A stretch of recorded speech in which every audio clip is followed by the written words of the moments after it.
Dancing in the dark is, some call it a journey, some call it just a really fun evening. There's about an hour and a half, and it's a led journey, but it's not led as in I tell you how to move or I tell you what to think and what to feel. It's your own experience, and hope that that's what takes you on your epic quest. The first thing that most people are intrigued by is the bandana. They think that it's a little scary for a lot of people, but it's actually this thing that frees them up, and they can learn to see with other senses of their body. When we seclude our eyes, we allow our other voices to come in, and our other senses to come in, and there's no judgment. Everyone else is blindfolded, so you can dance however you want to dance, and you also don't have to compare yourself to how other people dance. So it's actually really very freeing. It allows you to get the junk out of your head. Yeah. And then there's the music, and there's this constant rhythm.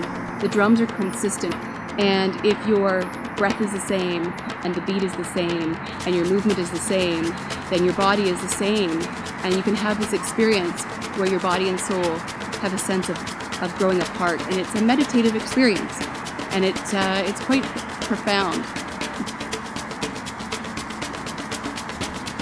There's also the breath. And the breath is probably, I think, the most powerful part. It's 2 inhalations through the nose and 1 out of the mouth. So it looks something like this. We don't really breathe a lot into our deepest part of our lungs, and so you'll actually experience some tingling in your fingers and toes as you oxygenate the whole body. But what you get is a sensation of watching your body being danced. And you get to see your body in motion. And it's quite lovely, and that's really how it works.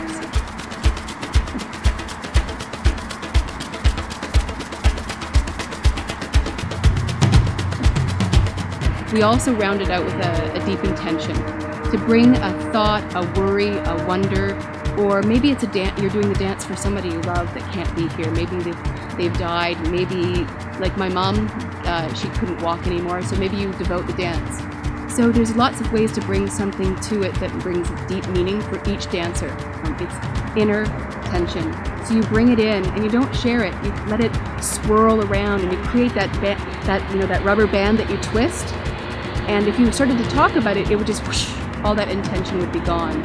So you allow it to just swirl inside you, and that worry and that wonder, and you take it into the dance. You allow it to move through your body. And usually people find that they have some clarity within, a few days to a few weeks from bringing that intention into their dance.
Great about dancing in the dark is that you get to get answers to seemingly unsolvable problems.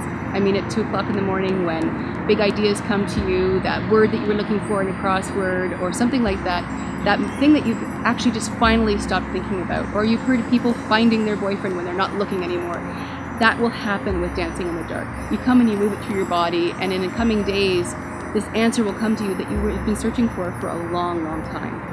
And the other thing is, I notice from watching people is they want an out-of-body experience, and they think that with trance dance you get an out-of-body experience. But I've noticed that we're on the internet, we're on all forms of media, we're on the phone, we're talking to our friends, our therapists, we're cooking dinner, we've got the children, we've got all this stuff going on. We actually don't have an in-body experience. We actually spend most of our life out of body. And I think what happens is with that blindfold, you get to turn your gaze from outward, from tomorrow, from the past, inward into your own experience and your own embodiment. And you really get to watch your body move, and you get to see yourself in the full human joy of dance.